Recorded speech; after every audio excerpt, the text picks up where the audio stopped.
Masonry's not really changed for the last 1,000 years.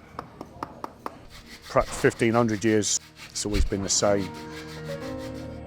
You don't get to do staircases like this too often. Edward Boardman is a Norwich architect. He's most important for having redesigned the conversion of the prison into the museum that we see today. Boardman originally wanted to have his staircase running down the east wall, and then at some point, unknown from the plans that he drew up to the actual installation, the stairs got turned through 90 degrees. Now we want to turn them back through 90 degrees so that they run parallel to the east wall of the keep. And that's exactly the way that the staircase would have worked in the Norman period. Apparently they used to be made of wood, so if they was attacked they could quickly burn the stairs down and protect themselves in there. So this is where it would have been in medieval days.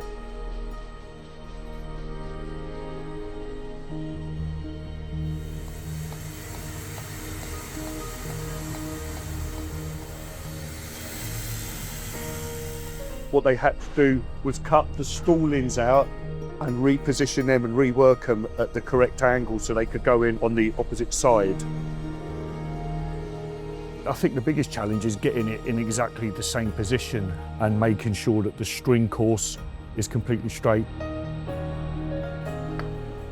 It's quite stressful knowing that if you're just a millimetre out at the bottom, that can magnify to perhaps 10 or 15 mil up the top.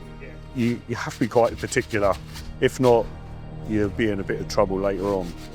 We're preserving a very large chunk of the Boardman fabric from the original entrance. It means that we're reusing a set piece that Boardman originally specifically designed for this space.